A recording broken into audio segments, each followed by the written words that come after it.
आप सभी को जय मसीह की the Bible tells YouTube channel में आप सभी का स्वागत है। अगर आप भी प्रभु यीशु की कहानी सुनना पसंद करते हैं तो चैनल को सब्सक्राइब जरूर करें। तो मित्रों, आज की इस वीडियो में हम हनोक की कहानी के बारे में जानेंगे, जो आपको उत्पत्ति अध्याय 5 में देखने को मिल जाएगा। तो चलिए वीडियो को शुरू करते हैं। आज से लगभग 5000 साल पहले हनोक नाम का एक आदमी था। वह 365 साल जिया। आज के जमाने के हिसाब से देखा जाए तो करीब 4 इंसानों की उम्र के बराबर होता है। आज हम सोच भी नहीं सकते कि कोई इतना भी जी सकता है, लेकिन उस समय लोग आज से कहीं ज्यादा साल जीते थे। इस वजह से हम कह सकते हैं कि अपने जमाने में हनोक इतनी उम्र होने के बावजूद बूढ़ा नहीं था। जब वह पैदा हुआ तब पहला इंसान आदम जीवित था। उस वक्त आदम करीब 600 साल का था और उसके बाद 300 साल और जिया। आदम के बाद पैदा हुए कुछ लोग तो उससे भी ज्यादा साल जिए। इससे हम समझ सकते हैं कि 365 साल की उम्र में भी हनोक काफी हट्टा कट्टा रहा होगा। वह इससे भी ज्यादा समय तक जी सकता था, लेकिन ऐसा नहीं हुआ। हनोक की जान खतरे में थी। जरा सोचिए कि कैसे वह अपनी जान बचाने के लिए उन लोगों से छिपता फिर रहा होगा जिन्हें उसने परमेश्वर का संदेश सुनाया था। उसकी आंखों के सामने बार बार उनका गुस्से से तमतमाया चेहरा घूम रहा होगा। वे उससे नफरत करते थे। उसके संदेश को तो उन्होंने ठुकरा ही दिया, लेकिन जिस परमेश्वर ने उसे भेजा था उसके लिए भी उनके मन में नफरत की आग सुलग रही थी। वे हनोक के परमेश्वर यहोवा को तो मार नहीं सकते थे, लेकिन हनोक को मार सकते थे। हनोक के मन में बार बार यही ख्याल आ रहा होगा कि शायद वह अपने परिवार से अब कभी नहीं मिल पाएगा। उसने अपनी पत्नी, बेटियों या अपने बेटे मतूशेलह या फिर अपने पोते लेमेक के बारे में भी सोचा होगा। क्या उसकी आखिरी घड़ी आ पहुंची थी? पवित्र शास्त्र में हनोक के बारे में ज्यादा कुछ नहीं बताया गया है। शास्त्र में सिर्फ 3 जगह पर उसका जिक्र आता है, वह भी चंद शब्दों में। लेकिन इन आयतों से इतनी जानकारी तो मिल जाती है कि हम एक ऐसे इंसान की तस्वीर बना सकें जो परमेश्वर पर विश्वास रखने में बहुत अच्छी मिसाल है। क्या आप पर परिवार की देखभाल करने की जिम्मेदारी है? क्या आपके सामने कभी ऐसे हालात आए हैं जब आपने अकेले ही सच का साथ दिया हो? अगर हाँ, तो आप हनोक के विश्वास की मिसाल से बहुत कुछ सीख सकते हैं। हनोक सच्चे परमेश्वर के साथ साथ चलता रहा। जब हनोक पैदा हुआ तब इंसान बहुत बिगड़ गए थे। हनोक आदम से 7वीं पीढ़ी में पैदा हुआ था। जब आदम और उसकी पत्नी हव्वा को बनाया गया था तो वे परिपूर्ण थे, यानी पूरी तरह सेहतमंद थे। बाद में वे ऐसे नहीं रहे। इस परिपूर्णता का असर अब भी इंसानों पर था।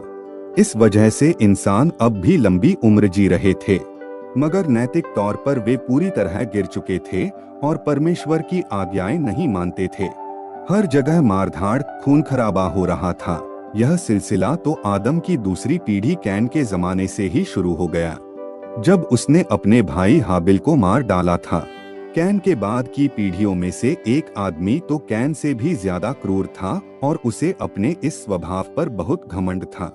आदम की तीसरी पीढ़ी में एक और बुराई चल पड़ी। शास्त्र में लिखा है कि लोग यहोवा परमेश्वर का नाम पुकारने लगे। वह इसलिए नहीं कि वे उसकी उपासना करना चाहते थे, बल्कि वे उसका अनादर करने और उसे बदनाम करने के इरादे से ऐसा कर रहे थे। हनोक के जमाने में इस तरह की उपासना बहुत जोरों पर थी। जब हनोक बड़ा हुआ तब उसे एक फैसला करना था। क्या वह अपने जमाने के लोगों के संग हो लेगा या वह सच्चे परमेश्वर यहोवा के बारे में जानने की कोशिश करेगा, जिसने स्वर्ग और धरती बनाई है। उसने हाबिल के बारे में सुना ही होगा, जिसका उस पर गहरा असर हुआ होगा। हाबिल यहोवा की मर्जी के मुताबिक उसकी उपासना करता था, जिस वजह से उसे मार डाला गया था। हनोक ने हाबिल की तरह यहोवा की उपासना करने का फैसला किया। उत्पत्ति 5 के वचन 22 में लिखा है कि हनोक सच्चे परमेश्वर के साथ साथ चलता रहा। इन शब्दों से पता चलता है कि उस वक्त दुनिया में दुष्ट लोगों के बीच वह अकेला ही परमेश्वर की उपासना कर रहा था। यह पहला इंसान है जिसके बारे में बाइबल में इस तरह कहा गया है। जब हनोक के बारे में यह बात कही गई तब वह 65 साल का था और एक बेटे का पिता था। उसके बेटे का नाम मतुशेलह था। उसकी पत्नी का नाम शास्त्र में नहीं बताया गया है, लेकिन यह बताया गया है कि उसके और भी बेटे बेटियां हुई। अगर घर के मुखिया को अपने परिवार की जरूरतें पूरी करने के साथ साथ परमेश्वर के साथ भी चलना है, तो उसे परमेश्वर के बताए तरीके से ही अपना परिवार चलाना होगा। हनोक यह बात समझता था, इसलिए उसने अपनी पत्नी के अलावा किसी और स्त्री की तरफ नजर नहीं उठाई। उसने अपने बच्चों को भी यहोवा परमेश्वर के बारे में सिखाने में कोई कसर नहीं छोड़ी। इसका क्या नतीजा निकला, इस बारे में शास्त्र में ज्यादा कुछ नहीं बताया गया है। जैसे उसके बेटे मतुशेलह के बारे में नहीं लिखा है कि उसका परमेश्वर पर विश्वास था या नहीं। बस यह लिखा है कि वह सबसे ज्यादा साल जिया और उसकी मौत उस साल हुई जिस साल जलप्रलय आया था। लेकिन मतुशेलह का एक बेटा था, लेमेक। वह करीब 100 साल का था जब उसके दादा हनोक की मौत हुई। लेमेक परमेश्वर पर बहुत विश्वास करता था, इसलिए यहोवा ने उसे उसके बेटे नूह के बारे में एक भविष्यवाणी करने के लिए उभारा जो जलप्रलय के बाद पूरी हुई। बाइबल में नूह के लिए भी वही बात कही गई है जो उसके परदादा हनोक के बारे में कही गई थी। हालांकि नूह हनोक से कभी मिला नहीं था, मगर वह भी परमेश्वर के साथ साथ चला। इसकी वजह यह है कि हनोक ने अपने बाद आने वाली पीढ़ियों के लिए एक बढ़िया मिसाल रखी थी। उसके बारे में नूह को अपने पिता लेमेक या अपने दादा मतुशेलह या फिर हनोक के पिता येरेद से पता चला होगा। जब नूह पैदा हुआ तब येरेद भी जिंदा था। जब नूह 366 साल का था तब येरेद की मौत हुई। अगर हनोक और आदम की तुलना करें तो दोनों में जमीन आसमान का फर्क है। आदम परिपूर्ण था, लेकिन वह परमेश्वर के खिलाफ गया और अपने बच्चों के लिए विरासत के नाम पर दुख छोड़ गया और साथ ही एक बुरी मिसाल। वहीं दूसरी तरफ हनोक अपरिपूर्ण था, लेकिन वह परमेश्वर के साथ चला और अपने बच्चों के लिए विरासत के नाम पर उसने विश्वास की एक अच्छी मिसाल रखी। जब हनोक 308 साल का हुआ तब आदम की मौत हो गई। आदम एक स्वार्थी व्यक्ति था। उसकी मौत पर उसके परिवार ने उसके लिए शोक मनाया या नहीं, हम नहीं जानते, मगर हम हनोक के बारे में इतना जरूर जानते हैं कि वह सच्चे परमेश्वर के साथ साथ चलता रहा। बाइबल के उन किरदारों के जीवन काल की समय रेखा जो कुछ समय तक हनोक के साथ साथ जिए। अगर आपका भी परिवार है तो आप हनोक से क्या सीख सकते हैं? अपने परिवार की जरूरतें पूरी करना जरूरी है, लेकिन उससे भी ज्यादा जरूरी है अपने परिवार को परमेश्वर के करीब लाना। इसके लिए न सिर्फ आपको उन्हें अपनी बातों से सिखाना होगा, बल्कि अपनी मिसाल से भी। अगर आप हनोक की तरह परमेश्वर के साथ साथ चलें और उसके स्तरों के मुताबिक जिए, तो आप भी अपने परिवार को एक अनमोल विरासत दे रहे होंगे, और वह है आपकी बढ़िया मिसाल। हनोक ने लोगों के बारे में भविष्यवाणी की।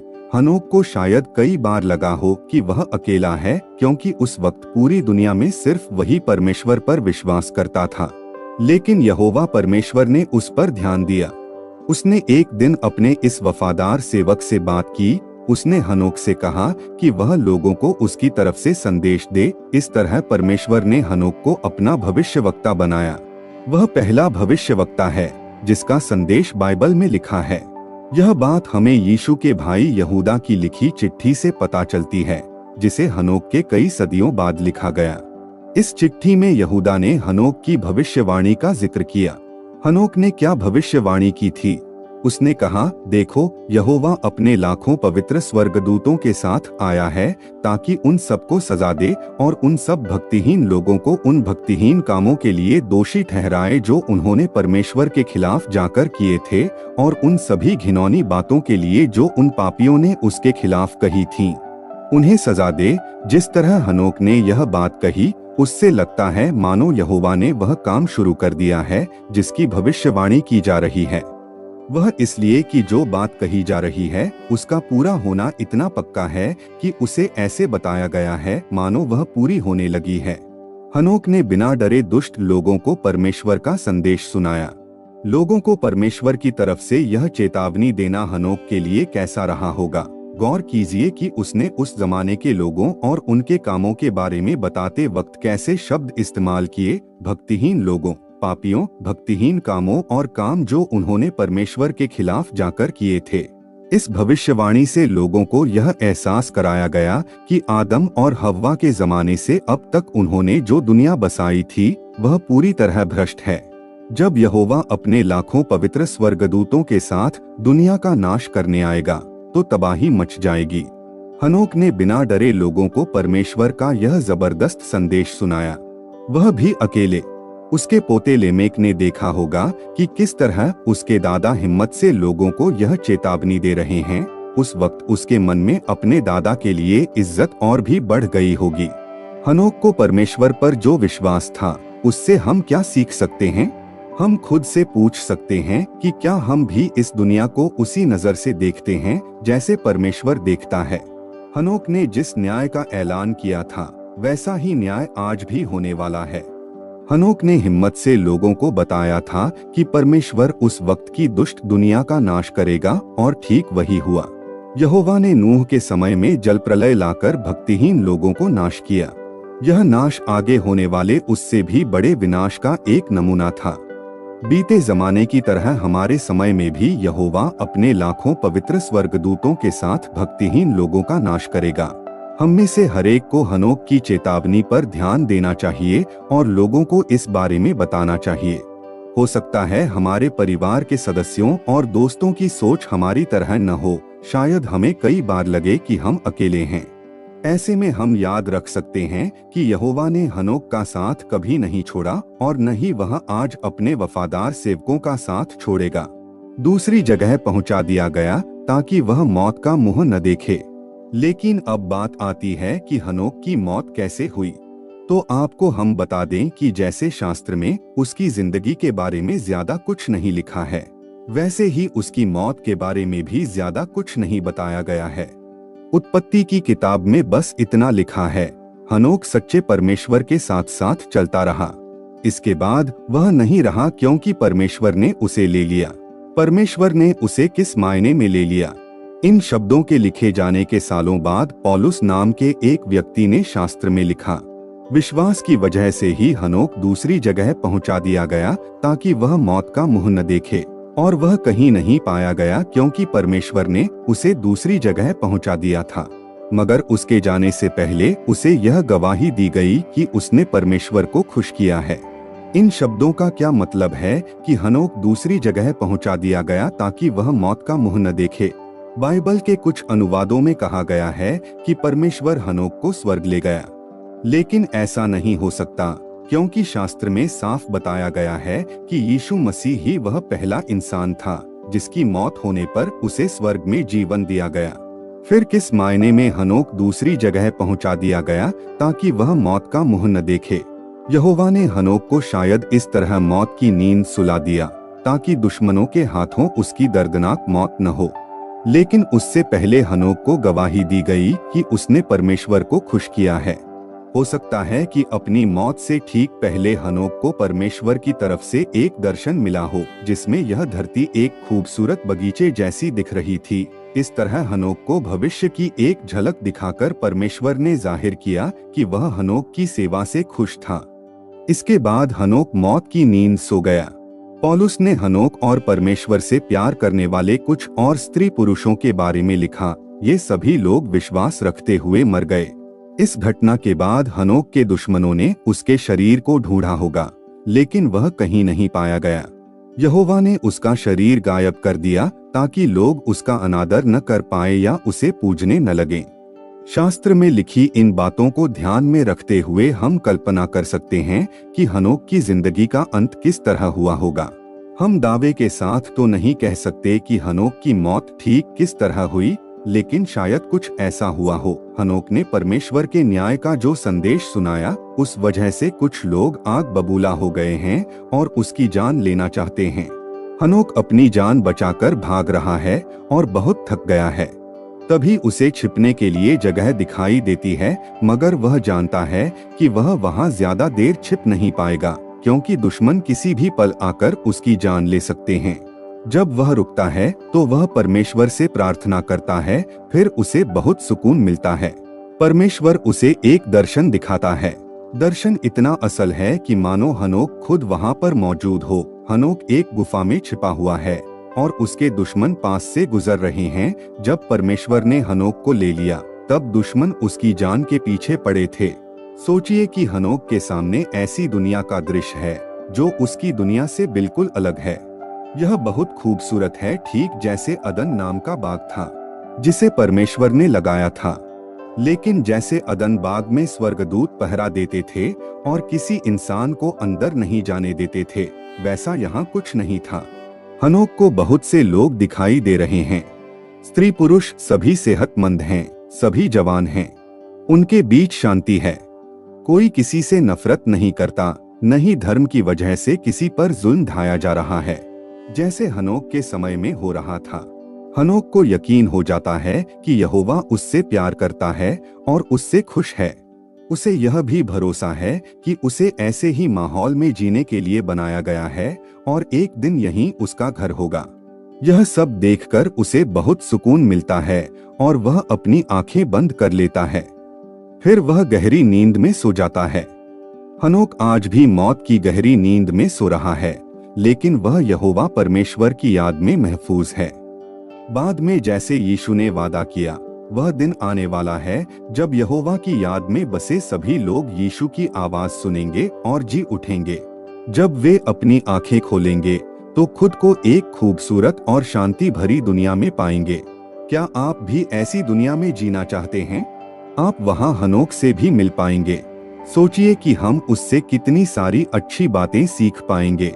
वही हमें बता पाएगा कि उसकी आखिरी घड़ी के बारे में हमने जो कल्पना की थी वह सच है या नहीं।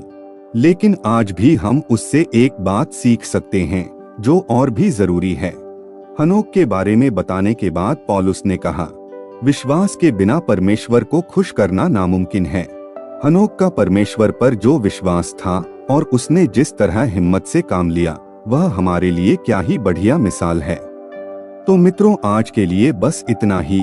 अगर आप भी प्रभु यीशु को धन्यवाद बोलना चाहते हैं तो आप कमेंट करके बोल सकते हैं और इस जानकारी को अपने दोस्तों के साथ सोशल मीडिया पर शेयर भी कर सकते हैं। तो उम्मीद करते हैं कि हमारा यह वीडियो आपको पसंद आया होगा। अगर पसंद आया तो वीडियो को लाइक और शेयर करना बिल्कुल भी ना भूलें। चैनल में नए हैं तो सब्सक्राइब जरूर करें। फिर मिलेंगे अगली वीडियो में, तब तक के लिए आप सभी को जय मसीह की।